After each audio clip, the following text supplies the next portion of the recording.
목에 만져지는 멍울이 딱딱하게 만져질 때 암의 가능성이 좀 크다고 말씀드릴 수 있습니다. 안녕하세요. 한림병원 갑상선 외과 최순민 과장입니다.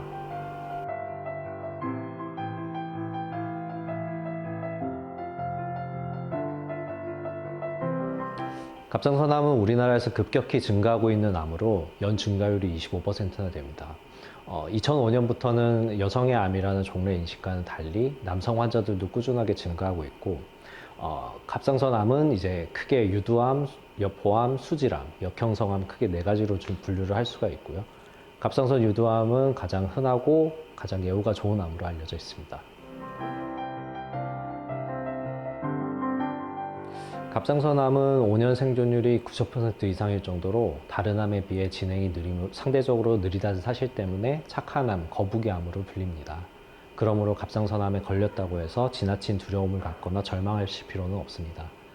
그러나 재발률이 10에서 20% 정도로 보고되고 있고, 가끔씩 진행이 유난히 빨라서 신속한 치료를 요하는 경우도 있기 때문에 갑상선암은 전문의와 상담을 통해 적합한 치료를 받으시는 것이 중요합니다. 가장 잘 입증된 원인은 방사선 노출입니다. 경부 방사선 치료를 받은 과력이거나 방사선 유출 사고 등으로 방사선에 노출이 되었을 때 이 갑상선암의 발병률이 올라갑니다. 또한 드물게 유전적 요인에 의한 가족성 갑상선암이 보고되고 있습니다. 이 이외에는 명확하게 알려진 발생 원인은 없습니다. 흔히 알려진 잘못된 속설로 해조류나 요오드 섭취가 갑상선암을 유발하거나 악화시킬 수 있다고는 하지만 일반적 식단으로 섭취하는 양은 크게 문제되지 않습니다. 대부분 아무런 자각 증상이 없어서 검진으로 우연히 발견되는 경우가 많습니다. 목에 만져지는 멍울이 크거나 최근에 갑자기 커진 경우, 목에 이물감이나 목소리가 갑자기 변하는 경우, 호흡하는데 불편하거나 음식물을 삼키는데 불편한 경우, 또는 목에 만져지는 멍울이 딱딱하게 만져질 때 암의 가능성이 좀 크다고 말씀드릴 수 있습니다. 수술은 갑상선암의 가장 기본적이며 중요한 치료 방법입니다. 대부분의 갑상선암은 수술과 필요에 따라서 추가적인 방사선 요오드 치료로 장기간 생존이 가능하기 때문에 수술 없이 근본적인 완치는 불가능합니다.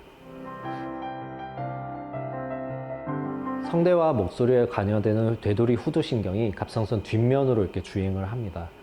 신경 자체는 가늘고 섬세한 구조로 있다 보니까 수술 중에 신경 피로, 신경 손상에 의해 쉰목소리, 살해 들림 같은 증상이 생길 수 있습니다. 발생률은 낮으나 증상이 생긴다 하더라도 대부분 일시적인 현상이며 수개월에 걸쳐서 천천히 회복됩니다. 갑상선이 목에 위치하고 있다 보니 흉터가 생길 경우 눈에 잘 띄게 됩니다.